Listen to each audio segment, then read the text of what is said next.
En fait, dañu ñëw ci centre de santé Wakhinane Nimzatt bi en fait pour former les personnels de santé et plus spécifiquement les sages-femmes, en fait les personnes qui sont en contact direct avec les victimes. Loolu ñu fi indi woon tey projet bi nag dafa nekk benn projet boo xamante ni waa CRD yi ñoo ko financé. Ñun waa CEGID ñu nekk ci en partenariat ak waa ISET Institut de santé et développement de l'université Cheikh Anta Diop. ñun ñooy dérouler projet bi en fait projet bi ci ñaari volet la dafa am volet recherche am volet intervention waaye ISET ñoom ñooy def recherche de tout ce qui est statistique et autres ñun waa CEGID ñun ñooy def activité sur le terrain. looloo taxaw ñu ñëw fi tey ci centre de santé bi regrouper sages-femmes yi nga xamante ni ci département de Guédiawaye bi lañ nekk pour defal leen benn session de formation ci 2 jours ci bu ñu amee victime xale boo xamante ni victime de violence la nan lañ koy accompagner les techniques d'écoute, techniques d'entretien, d'écoute, d'accueil et tout ça ak les signes évocateurs et puis aussi ñu jéem leen a ñaax un peu ci travail en réseau bi mooy que liggéey bi du yem rek ci personnel médical bi liggéey bi dafa am ñeneen ñoo xamante ni ñoom lañ koy defal muy personnel juridique bi muy personnel sanitaire bi mooy ñoom personnel juridique bi ak personnel bi nga xamante ni ñoom ñooy liggéey un peu ci affaire sociale. Donc acteurs yooyu yëpp la ñu bëgg a boole comme ça liggéey bi mën a gën a efficace. Avant formation bi semaine passée le vendredi ak samedi ñoo ngi woon CEDEPS bu Guédiawaye di former acteurs communautaires yi bàjjenu gox yi imam yi relais yi ak chef de quartier yi ak yooyu. waaw xam nga nag ci suñu wàllu liggéey bi parfois chiffres yi pour nga am ay chiffres yu exact day xaw a metti loolu sax moo gën a yokk a tax ñun ci projet bi ñu def ci volet partie boo xamante partie recherche la pour ñu mën a am ay chiffres yu fiable yoo xamante ni dinañ ko ay statistiques yoo xamante ni dinañ ko mën a présenter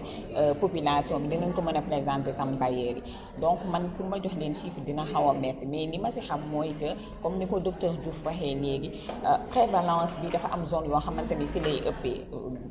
expliqué na ko léegi au niveau de Guédiawaye on sent que ni ñuy am ay cas bëri na moo tax ci projet bi on a ciblé le département de Guédiawaye am na aussi la région de Kaolack ak la région de Kolda.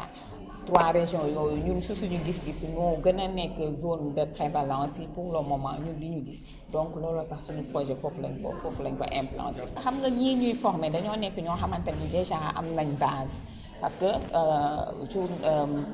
formation sur les violences basées sur le genre je pense que nekkul lu bees ñu bëri personnel de santé bi def nañ ci ay formation defaat ci ay formation donc ñun dañuy ñëw juste pour renforcer capacité en fait li nga xamante ni nekkoon na fi ñu gën a renforcer yokk gën a dëgëral gën a mettre en raison en fait acteurs yi looloo ñu fi indi mais 2 jours quand même c'est assez limité pour nga mën a def kii bu bëri nga mën a en fait nga mën a liggéey bu dëgër mais ñi nga xamante ni ñoom lañu am comme participant am nañ déjà base bi donc ñun on vient juste renforcer. waaw rek en fait ci projet bi dañoo am ay série de formation ak ay cibles wax naa ko léegi acteurs communautaires yi lañ jeexal léegi ñoo ngi ci personnel de santé bi bu ñu paree ci ñoom dañuy dem ci personnel enseignant bi ñi nga xamante ni en fait dañuy am contact direct ak victimes yi en fait ñooñu cible boobu la ñu jël ci formation ci projet bi ñooñu la ñu ciblé comme ay acteurs yoo xamante ni ñoom la ñu war a former. Bon, aujourd'hui nous sommes réunis avec notre partenaire ici présent pour former nos prestataires, en l'occurrence les sages-femmes, sur la violence basée sur le genre. Donc nous en sommes là aujourd'hui pour véritablement partager avec les sages-femmes du district sanitaire pour qu'ils puissent prendre en charge correctement les femmes mais les adolescents par rapport à cette problématique qui se trouve être la violence basée sur le genre. Donc, pour pouvoir lutter contre ce fléau, il faudrait d'abord que les gens soient armés de connaissances, de compétences, afin de savoir qui fait quoi et qu'est-ce qu'il faut faire en ce temps ou en un autre. Donc, on va essayer avec notre partenaire vraiment de donner les compétences nécessaires aux sages-femmes pour qu'ils puissent prendre en charge correctement. Mais également, ça va au-delà de ça. Il faut aller aussi vers la formation parce que, surtout par rapport aux adolescents, il faudrait qu'ils se comprennent et qu'ils sachent qui ils sont vraiment pour pouvoir s'auto-prendre en charge, mais également que les autres les accompagnent dans leur développement humain pour que quand même beaucoup d'aspects qu'on puisse véritablement dépasser ce fléau-là. Donc il faudrait qu'on fasse ensemble une introspection pour mieux comprendre ce qui se fait, pour mieux comprendre la personne en tant que telle et essayer de prendre en charge les gens comme il se faut. Le maître mot, je pense, c'est la sensibilisation.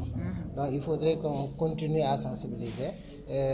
qu'on partage avec les gens, qu'on partage avec les jeunes pour que quand même tout le monde soit à l'aise pour qu'on puisse parler du genre comme ça se doit et essayer de relever ces défis-là. C'est vrai que ce ne sera pas évident, c'est un changement de paradigme comme vous l'avez dit tantôt, mais quand même à force de parler, à force d'expliquer, à force de s'entretenir, les gens vont finir par comprendre un certain nombre d'aspects et ça va nous permettre d'avancer et de prendre en charge correctement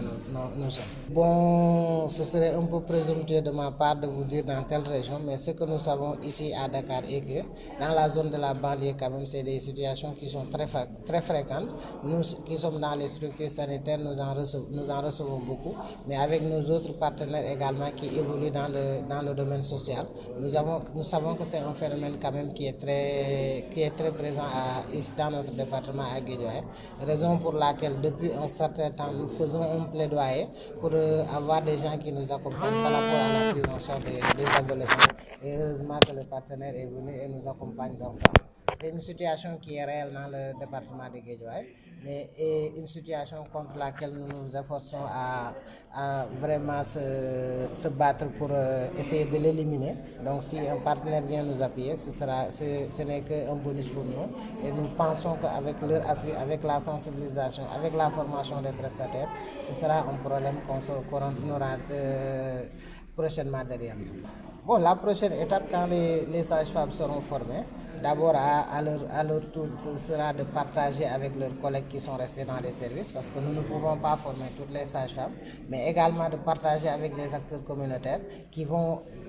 aller dans la communauté pour sensibiliser les populations afin que cette problématique soit véritablement mieux gérée dans le département de Guédiawaye.